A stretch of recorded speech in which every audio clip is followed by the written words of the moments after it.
नमस्कार मंडळी, भाग्यश्री सावंत किचनमध्ये तुमचं खूप खूप स्वागत आहे. तर आज गावावरून आपल्याकडे ओले काजू आले होते. तर मस्त ओले काजू गरम पाण्यामध्ये टाकून आपल्याला छान स्वच्छ करून घ्यायचे आहेत मी दाखवल्याप्रमाणे. तर ओल्या काजूची भाजी खूप कमी प्रमाणात केली जाते, ती फक्त केली जाते जास्त मालवणी लोकांकडे किंवा कोकणामध्ये ही भाजी केली जाते. तर मी दाखवल्याप्रमाणे रेसिपी ट्राय करा आणि कशी झाली कमेंट करून नक्की सांगा. तर ओले काजू थोड्या वेळ पाण्यात भिजत ठेवले, त्यामध्ये एक बटाटी टाकून घ्यायची तुम्हाला आवडत असेल तर. आणि आपल्याला फोडणीसाठी अर्धा कांदा घेतला आहे आणि एक टोमॅटो घेतला आहे. थोडासा कढीपत्ता पाहिजे आपल्याला, जास्त काही इथे लागणार नाही. मालवणी मसाला आपल्याकडे असतो, त्याच्यामध्ये सगळे आपले छान मसाले असतात, त्याच्यामुळे आपल्याला एक्स्ट्रा काही ॲड करायचं आतमध्ये गरज नाही आहे. तर फोडणीला आपण कांदा टाकून घेतला, 1 ते 1.5 चमचा तेल टाकून घ्या आणि कांदा टाकून घ्या, त्यामध्ये थोडासा कढीपत्ता टाका. आलं लसूण पेस्ट घेणार आहोत आपण, 5 ते 6 लसणाच्या पाकळ्या. इथे छोट्या होत्या म्हणून 10 ते 12 घेतल्यात, मोठ्या असतील तर 5 ते 6 बस होतील. 1 इंच आल्याचा तुकडा छान किसून घ्या. जास्त भाजी असेल तर तुम्ही डायरेक्ट मिक्सरला लावलं तरीही चालेल. तर मी छान किसून घेतले आणि तीही फोडणी टाकून घेतली आणि छान परतून घेतलं आहे कलर येईपर्यंत. त्यानंतर थोडीशी हळद आणि आपला मालवणी मसाला टाकून घ्या आणि छान परतून घ्या.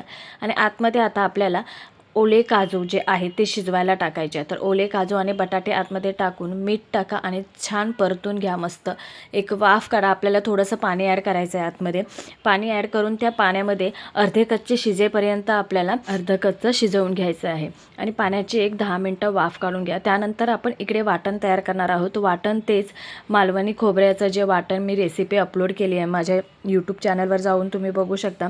काही नाही, कांदा भाजून घ्यायचा आहे, खोबरं, थोडंसं आलं आणि लसूण ही सगळी त्या मिश्रणामध्ये असली पाहिजे. तर हे वाटण घेतलं आहे मिक्सरला लावून, त्याच्यामध्ये थोडीशी कोथिंबीर ॲड करा आणि हे वाटण आपलं तयार आहे. तर तुम्ही कशी काजूची भाजी करता कमेंट करून नक्की सांगा. तर छान उकळ आली आणि अर्धी कच्ची शिजले. यामध्ये आता जे वाटण आहे ना ते आतमध्ये टाकून चांगलं परतवून घ्या आणि 5 मिनटं चांगली उकळ काढून घ्या, म्हणजे पूर्ण काजू शिजतात. आणि काजू शिजले ना की खूप टेस्टी लागतात, प्रचंड टेस्टी लागतात.